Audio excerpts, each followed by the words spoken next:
Hello, and welcome back to this All Out Soccer podcast. Myself, Jeremy Goldstein, my co host, Joseph McBride. We're two football fans talking about soccer. We focus on a fusion of the MLS, the U.S. men's and women's soccer teams, and the build up to the 2026 World Cup. I don't think I've done a pod with Joe in like a month just because he's been there, I've been here, I've been there, he's been here, but we're back in the same place. Still the dead of winter.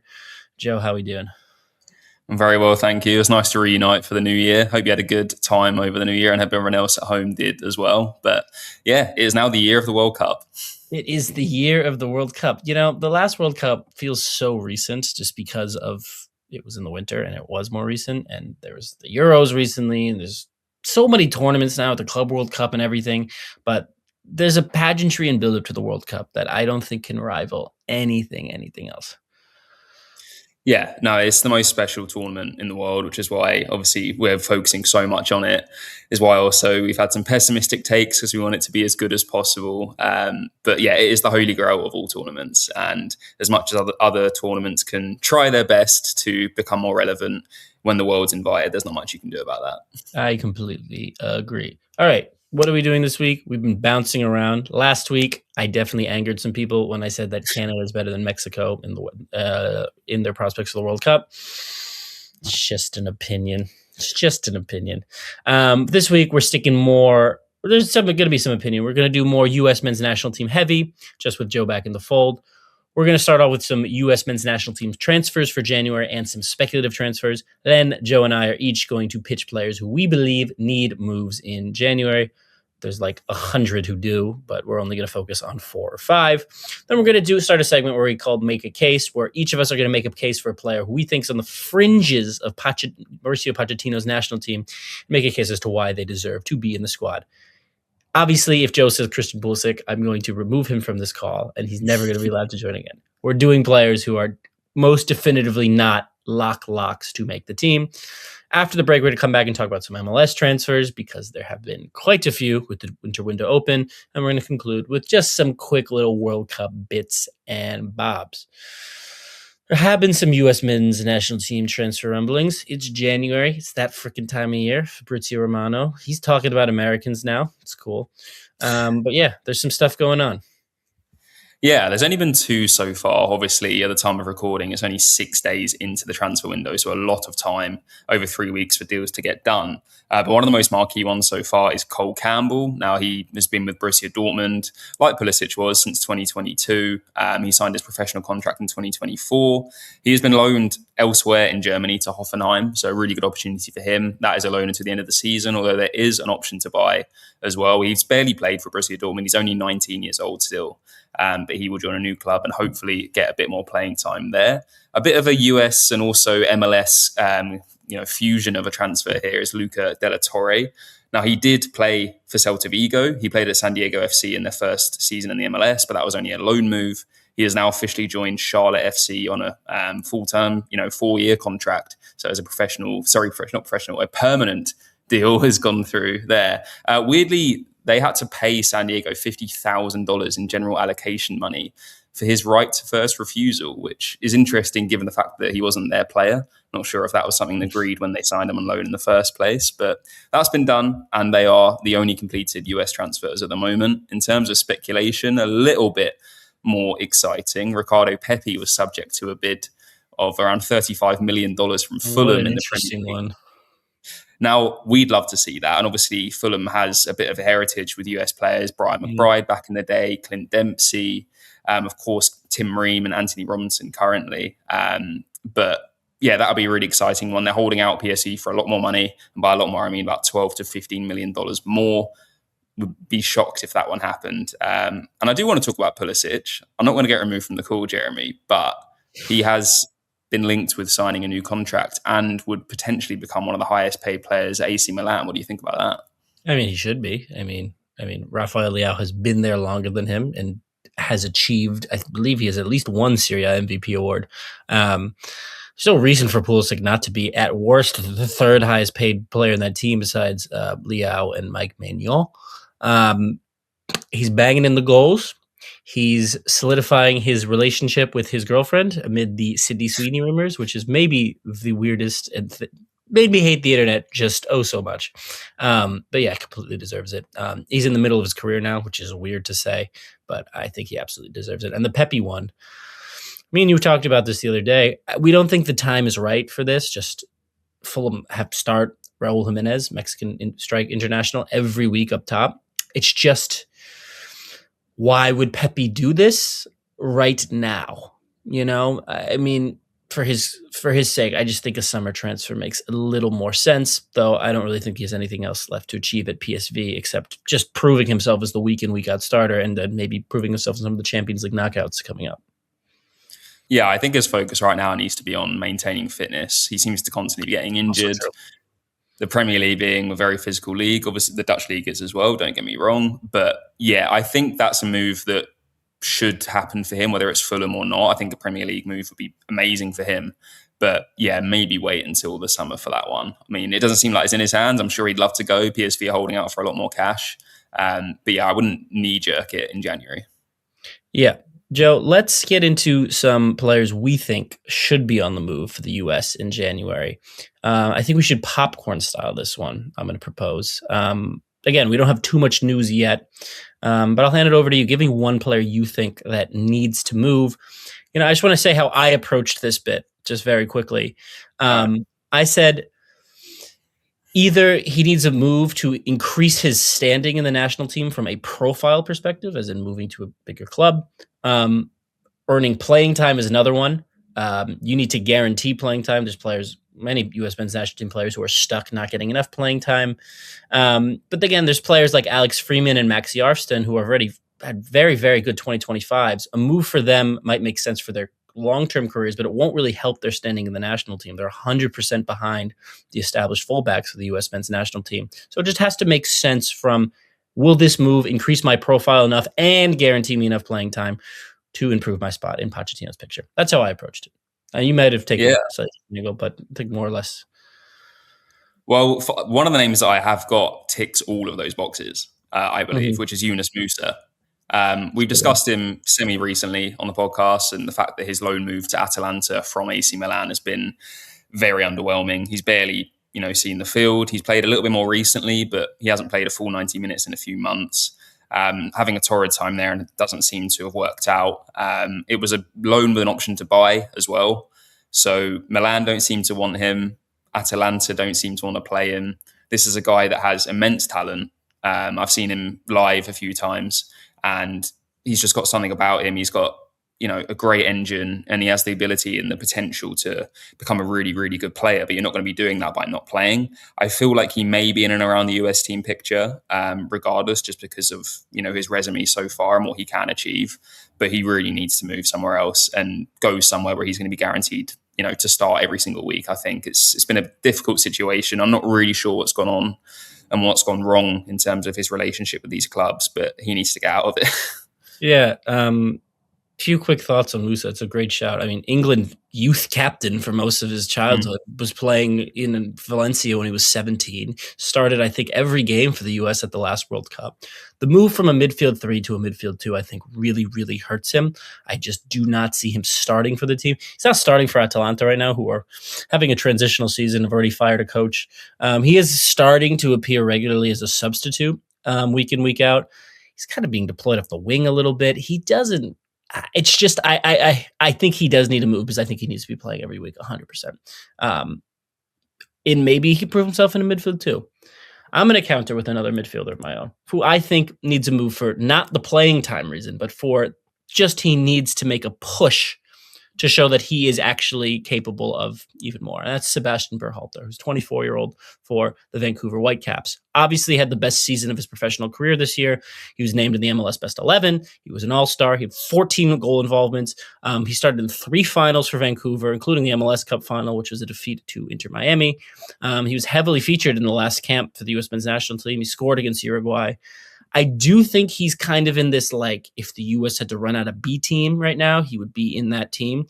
I don't know, outside of Tyler Adams, who we think is a lock for the U.S. men's field, there's all these other players like Tanner Tessman and Johnny Cardozo and Aiden Morris and Christian Roldan, and I just don't think Berhalter is ahead of them. I do think if he moves to a foreign club and gets a good run of games, he could change that.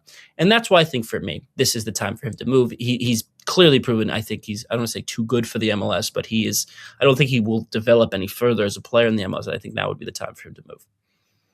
Yeah, no, I agree. I think he's had obviously a breakout year. It's not as if he's been playing badly before, but this was quite a substantial step up compared to previous seasons. I think I'd be interested to see who would potentially be in for him from Europe based on that year. I feel like he could benefit from another season at that level if he can maintain it. But yeah, if he could somehow secure a move away and get regular playing time at a decent club in Europe, I mean, it would definitely boost his prospects by a lot. I completely agree. Joe, who do you have next? So this one isn't about playing time, although he's not enjoying his playing time, but it's more about his profile and maybe what's to come. It's probably, an obvious one, but Josh Sargent is having horrid. I knew you were going there. Yeah, with Norwich. He started the season amazingly. He had 5 goals in 6 games, I believe, in August. He scored twice since then. Literally 2 goals. Norwich are really struggling. I believe they're 21st in the Championship and look like they're going to be going down to League One. Now, given that they've just, bolstered their attacking line, which we'll get into later on the show, and the fact that they need to survive, I do not see Norwich selling him at all. Obviously, although he hasn't been performing, he is their star striker. Why would they get rid of him if they're, trying to survive in the Championship? Because another relegation would be horrendous for their finances and their club's, overall exposure. But they're going to lose a lot of money on him if they go down, because he's inevitably going to leave at the end of the season if they go to League One. So they got to think about that too. And I just think for him, the fact that obviously Balogun, even Pepe, but Haji Wright, and all of these talented forwards that he's slipped behind as a result of his current situation, he needs to try and punch up, whether it's a bigger Championship club or maybe a low-level Premier League side or even abroad outside of England. But he seems to have found the knack of scoring in England, and I don't think he'll want to pass that up too much. Yeah, I have Sargent written down too. You would say from January through August, he was the best striker in the Championship, without a doubt. He scored 6 in his first 5 games to start the season, including the League Cup, and has scored, yes, as you said, twice since the start of September. Norwich kind of seemed poised to replace him over the summer. They spent over 10 million euros on a Danish striker named, I'm going to get this right, Mathias Kvistgaarden, who kind of is a different profile than him. He's a bit bigger. Obviously, Norwich brought in a new coach this summer. He's been out. Now they brought in Paul Clement, former coach of Monaco. They're in the relegation zone. All of that is useful information. He should not be there. He will not be sold. You are probably right. He should push for a sale. If Norwich were like really dead mid-table and just had no prospects of relegation or promotion, it'd be the perfect time to sell him. He could say, I'm stuck, not going anywhere. You sign my replacement. But with the team in the relegation zone, not good for him. He'll probably move in the summer. Either way, whether they stay up or go down. Again, this is another player who was starting at the last World Cup. Who is just might not, I don't think is going to make the team. And we were power ranking the U.S. strikers 6 months ago, and he was, I think, at worst number 2. It's a shame. He's got to leave. I don't know. I don't think he is going to this window, though. No, the momentum shift's been, a lot. I mean, Haji Wright's having an amazing year, much better than last year. Balogun's fit again. Pepe's starting to score when he stays fit. And obviously the fact that a Premier League team's come in with a $35 million bid kind of says everything that needs to be said there. And those players are enough different profiles, so I don't think there's room for Sargent. Anyway, I had the same player. I wonder if we have the same third player. I went pretty obvious in the third one. I wonder who you have. I doubt you've gone with my one. Oh, then no. Do you want to reveal? Go on. No, we don't have the same one. Mine is obvious. Who's yours? Oh, mine's Diego Luna, and it's not. Oh, that is mine. It is yours. No way. I thought that was an obvious one, but yeah. Let me hear you. Okay. Yeah, I really like Diego Luna, as you're aware. I'm a big fan of his. I think he's the type of attacking profile that the US doesn't see very often in terms of versatility and everything he can offer and that flair. And as much as I don't want to lose him from MLS because he's a great talent and a great entertainer, I just feel like he has a really high ceiling. I feel like his playing style maybe suits La Liga a little bit, as much as I feel like you can get lost in that league at the moment if you're not one of the big clubs. But I just feel like a move to Europe somewhere could really elevate him and fast track that progression to the next level.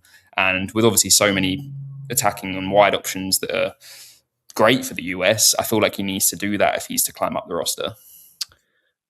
On one hand, staying in the MLS, my thing with Luna is I think sometimes, and I'm watching this again for the U.S. men's national team in the Gold Cup, and whenever I watch Salt Lake City, he's a bit of a ball hog. And I don't really think that is conducive for the national team. And again, I think that's why in the Gold Cup, which again, as I described with Berhalter, where Luna is stuck with these best of the rest in the U.S. team, where I think he makes that USC team without a problem, and then he can get those touches. I just don't want him getting those touches in the U.S. men's national team starting lineup over players like Christian Pulisic, who's just better than him. And that's not an insult. I think Luna needs to show he can be, if he wants to be this high-profile player, he needs to be able to have these same counting stats that he put up in recent years in a more higher profile league in Europe. I don't know if he's ready to do that in a league like La Liga, which is, very turgid and slow. Maybe he can really, boost his numbers in a league like Belgium or the Netherlands, where I think a lot of U.S. players have gone in recent seasons and had a lot of success. That's where I'm imagining him. Just looking at the rest of my notes now, I have about Luna. Again, this is the 2024 MLS Young Player of the Year. He's been linked in recent months to, here are some clubs I've seen him linked to: Celta Vigo, Espanyol, Girona, and then in Italy, Parma, Hellas Parma, and I've said some of those clubs twice. Anyway, Celta Vigo, Espanyol, Parma, and Girona. Those are clubs. We saw player Benjamin Comanche leave from Inter Miami to Parma over the summer. Hasn't really increased his profile. He's been in and out of the side. I think a move to Belgium or the Netherlands makes a little more sense for Luna, who, again, just in similar fashion to Josh Sargent, really tailed off over the end of the season. He had 20 goal involvements in all competitions, 14 goals. He just had 2 goals for the last 3 months of the year. Salt Lake City lost in the first round of the playoffs. I'd like to see him elevate his profile a little more and just see if he can replicate kind of the burden he carries for Salt Lake City in a different league. Yeah, I mean, there's a lot of interest there, which is generous already. But I don't think he's quite ready yet either. I feel like Berhalter, he could benefit from one more year, but a big year where he makes a big statement. And, if he's at Salt Lake, they make a decent push in the regular season too, and then actually win a playoff game rather than just lose at the first hurdle when they get a shoe-in. But he's an interesting one to watch. He's still only 22, and I rate him highly, but it remains to be seen if he reaches the level that I'm expecting him to. Any other players you thought about for this? That was the main bunch. I mean, I think there's a lot that could use with a move, but in terms of big statement moves, that they would be the main 3 that I'd focus on. Yeah, I think some of the goalies could make a move, the ones under freeze, if they want to have a chance at making the squad, though I think, those are players. We're talking about players who have a chance to make the third goalie. It's not something I think we're going to talk about too much. And then I put Damian Downs, who moved to Southampton this year, who hasn't been playing too much. Maybe he can get a move back to Germany somewhere where he can get some playing time. All right, let's go to a break, and then we're going to do our little new Make a Case segment. More USA talk after this.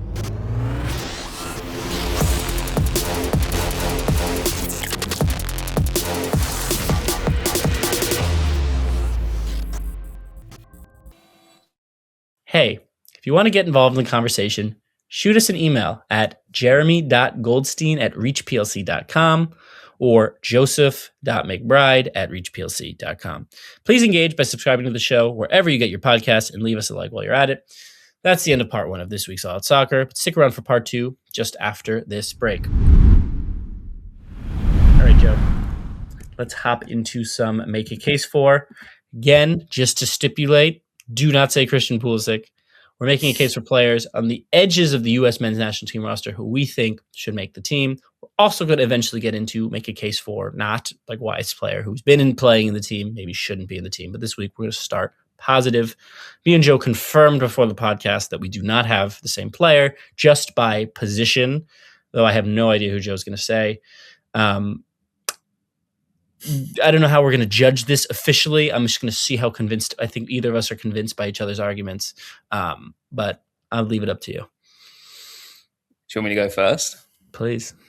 My first player is... No, I'm joking. It's not Christian Pulisic. It's someone we just spoke about. So I feel like I should have, maybe spaced this out a little bit. But I was going down just, a Diego Luna highlight reel when I was researching for this, not that I need too much research. He's a player that I watched all season whenever he was, Real Salt Lake was on Apple TV or Apple Season Pass, which is soon to be extinct. I was watching it. I love him. He's great. I think he's an awesome player. And I'm going to try and convince you, even though you have been famously difficult to convince on this player. I'm in the anti camp right now. So, which is fine. Now, he got 9 goals and 3 assists, I believe, in just MLS last season, as you've already stated, 20 goal involvements in total. He's still so young, and I feel like there's so much that he can learn. I know you said there about him being a ball hog and maybe being too selfish and clinging onto it more when he should look to get others into play. I do feel like, without being disrespectful to his club, he hasn't got the most star players around him. That might change, obviously, in a national setup, which did. He played really well against Uruguay. Like Berhalter, he also scored in that 5-1 victory. I feel like he could benefit from going from the big fish to being the small fish at another team, and that could really unlock his creative play. But the thing that I like about him so much, and I'm not saying he should start, but I think he should definitely be at the World Cup, is just for that versatility off the bench. He's predominantly a left-sided midfielder or a winger. He can also play at number 10. And like I was saying, in terms of the US, again, I don't know if I'm being harsh in this assessment. I don't see too many forward players that can adapt and could probably play on the right, on the left, and in the middle. There's a few, but I just really like his creativity. I like his flair. He is a guy that gets yellow cards. He's feisty, but that's something that Pochettino said he wants from this team heading into the World Cup. He said he wants to go into battle, and Luna, with 8 yellow cards in MLS last year, showed that he's willing to do that. And I just think he's come on leaps and bounds. Salt Lake signed him for $250K in 2022. He's now worth approximately $8 million, which says a lot itself. The only problem is he's not very good defensively. Do not count on him to track back. But that's why, coming off the bench, if you're chasing a game where it doesn't really matter, I just feel like he could add something. I'm not saying he is this star player that is going to, completely run the team. But what we have seen from him, and in an underwhelming Real Salt Lake team, is he can create something from nothing. And at the international level, sometimes that can be the difference. I do agree. There's some things in terms of the team he plays in and the environment that I totally agree with you on. I think those are really good points. I think his versatility is also really useful. And he's also played for the US men's national team. My reason for being anti is if we think the U.S. forward starting line is going to be some combination of Pulisic, whatever, insert your striker here, Weah, McKinney, something like that as your front three. Obviously, if we're going to have the wing backs, I still think the first 2 choices for attacking midfielders off the bench are Malik Tillman and Brendan Aronson. I don't think Diego Luna is better than either of those players, or should be playing against either of those players. And it's not an indictment on him. He plays it's like in basketball. He's playing like this very important role to the team. He's almost the fulcrum. And if you're the fulcrum, you have to be really, really good, because you raise the floor of the team based on how good you are, versus like someone who's a wingback might not have the same effect. It's more plug and play. And I just think if you're going to a position of that importance, I just think the U.S. does have 2 better options, but I think he's an injury away, honestly, from being right there in that team. If like someone like Tillman can't go. But I'm right on the fence with him. I think he's really one of those fringe players who, again, he could have a really strong start to the season in the MLS, prove us wrong, or, as we said, move to a different club. Yeah. I obviously hope an injury doesn't happen. I want him to earn that spot. But yeah, the fact that the MLS season for the last time starts in February and there's going to be a summer break, there's that real incentive there for all MLS players to really go at it at the beginning of the year, try and earn a call up for that summer spot, and then go from there. But yeah, I hope he earns it. It'd be interesting to see. If not, then that means there's going to be some great talent ahead of him. So winner. I'm picking a player at a position that I think has far less competition for the USA, and that's center back. I'm picking Noah Kai Banks at FC Augsburg. He just turned 20 years old. He started 7 league games in a row for Augsburg at right center back. He is one of the youngest starting center backs in a European top 5 league. There's no other player in the Augsburg squad under the age of 23 who started any of their most recent games. So this is clearly someone who has the respect of the manager. Over those 7 games, Augsburg have conceded 8 goals. They've played in that stretch Dortmund, Leverkusen, Stuttgart, Frankfurt. These are like the top scoring teams in the Bundesliga outside of Bayern Munich. He started every one of those games. He's only come off as a substitute one time. Again, just turned 20 in December. He's 6'4". He ranks in the 97th percentile for tackles per 90 among European top 5 leagues. He was called into the September camp for the first time for the U.S., so this is someone who's on Mauricio Pochettino's radar. He has that experience playing in the back three, in the back five. I just think because of that, and this, I do think he's a prospect for the future. I think bringing him to the World Cup, again, maybe as a starter is a stretch. He hasn't played with these players yet, but as a developmental player is so much more useful than taking a 29-year-old MLS center back like Miles Robinson or Walker Zimmerman, if neither of them are set to start, or if they're even valued as that first defensive player off the bench to help come in and close out a game. 2014, the U.S. brought John Brooks to the World Cup. He scored that famous goal against Ghana. In terms of profile, this is, again, he was a young player in the Bundesliga at the same time. I'm not saying Banks, he's scored 1 goal this season, is the same. It's going to score a goal in the World Cup, blah, blah, blah. I'm just saying this is the similar situation to me. Did I mention he's 6'4"? So that's my case for Noah Kai Banks. I don't mind it. I feel like of all positions, really, other than the central midfield area, the centre backs is the one that the depth is required the most. Fullbacks, Arfson, I really like, and Robinson is the depth there. Freeman and Dest on the other side is great. But as you said, definitely need depth in that centre back position. I don't think he'll start. I think he's not played for the US yet, as far as I'm aware. He's only played in the youth teams, but is in a competitive game anyway, is what I mean. But yeah, as you said, 6'4" is interesting. I mean, absolute unit at the back. I've only seen a little bit of him. I can't lie. I don't watch too much of the football in Germany, but I'm aware of his presence.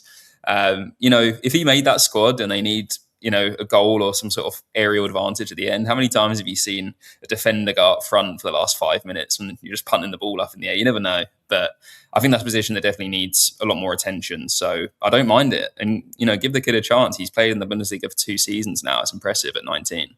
I know when you're thinking about center backs going up forward, I know you're thinking about Steven Kalker for Liverpool. Of course.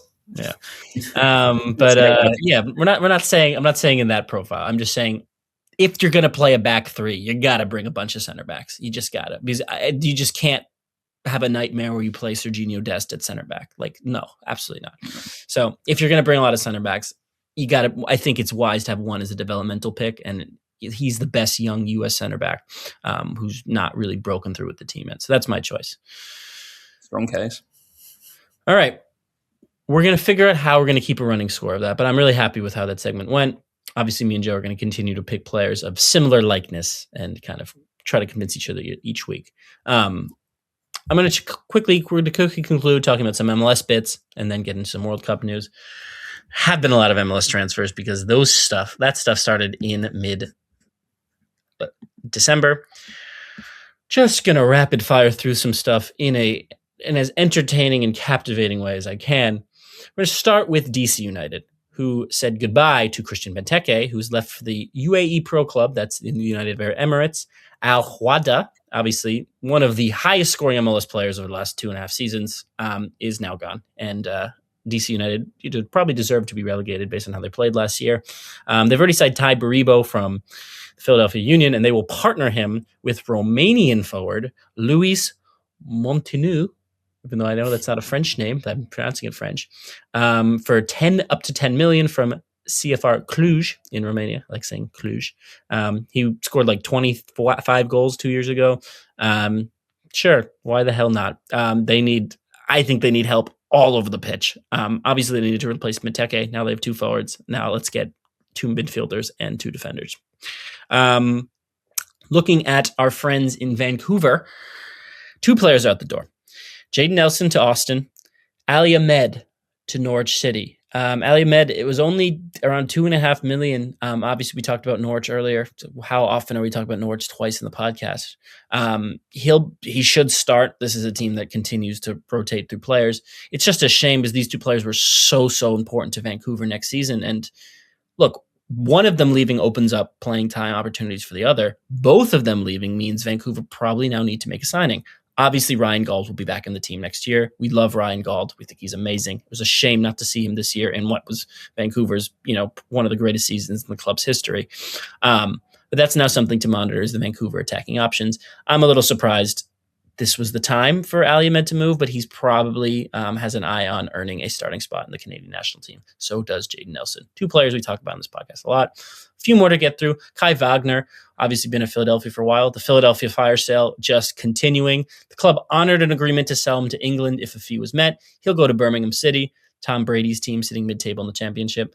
They call him the assist king. Immediately gets an assist first game of the championship. Lovely lobbed ball to, I believe, Lyndon Dykes, who scored for Birmingham City over the weekend. Good for Kai Wagner, straighten the team. Bad for Philadelphia Union. We don't know who's playing for them next season. One quick more, Robin Lode, a long time at Minnesota. He'll be going to Chicago. Chicago continues to overhaul the team. They lost a lot of creativity with Brian Gutierrez leaving this window, and they'll replace it with the MLS veteran. And then last one, Harvey Elliott was linked to Charlotte on a loan move because he couldn't go to another European club because I think he's played for both Liverpool and Villa this season. He's on loan from Liverpool at Villa. That transfer has been disastrous. So he needed to look outside of Europe for a move. And it was the MLS that was calling, but it's unlikely he's going to go there. If anything, it seems like he'll go back to Liverpool. But that shows that Charlotte are shooting their shot. It was just one of the more bizarre, I think, rumors of the window that really had a lot of steam, I think, going for it.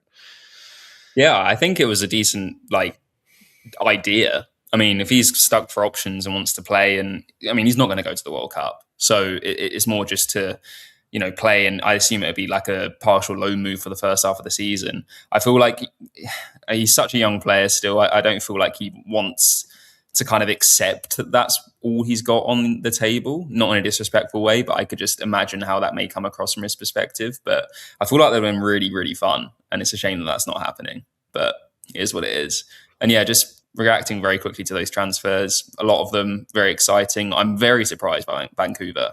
I was sad when I saw Nelson leave, but kind of got it because he came off the bench a lot. He was second best to Sabi and obviously Ahmed on the other side, but seeing both of them go, and only for $2.5 million for Ali Ahmed. I don't really understand that, but it's done now. It is what it is. It's fire sale in MLS. Yeah. Oh, and that is a lot of money in the MLS. That can go a long way. General allocation money and everything can be really utilized well if you know the system. Still learning it just because it's just changed so much in the last year or two. But it is something you can really maximize. I don't think we have a full time for our World Cup bits, but I think we should just quickly mention this Scotland World Cup story, Joe, if you want to just very quickly touch on it. Yeah, so obviously the Scotland have qualified for the World Cup for the first time in about 30 years. They've been given a tough World Cup group as well, with the likes of Brazil, Morocco and Haiti. But either way, they play their first game. It's Saturday over here in the States, but it'll be around 2 a.m. in the morning on Sunday, June 14th in Scotland, to commemorate their achievement and also to make sure that all the Scottish folk have a really, really good Saturday night and long Sunday sleep. King Charles is set to announce that Monday, the 15th of June, will be a bank holiday, meaning that no one will be going to work that day. I absolutely love it. I find that so fun about football when the country gets together like that. I could only imagine and hope that one day England will get a bank holiday for winning something, but that hasn't happened since 1966. So I digress. You think the US is going to get a bank holiday for winning the World Cup the day after? Surely, right? I honestly think the odds of the US getting a bank holiday after winning the World Cup is less than the US winning the World Cup. That's my take. Yeah, that's fair. Something about the labor laws in this country. But anyway, that was fun, Joe. It was great to be back in the saddle. Yeah, no, I really enjoyed that one, and I'm looking forward to building momentum this year and continuing to make my case against you. Do your best. MLS also, it's coming quickly, which is crazy. It's like 6-7 weeks away, but we're excited to unpack it more coming up. That just about wraps it up for this week's All Out Soccer. He's been Joe McBride. I've been Jeremy Goldstein. We hope you can join us on the next episode. Or, as Thomas Muller would say, Auf Wiedersehen. See ya.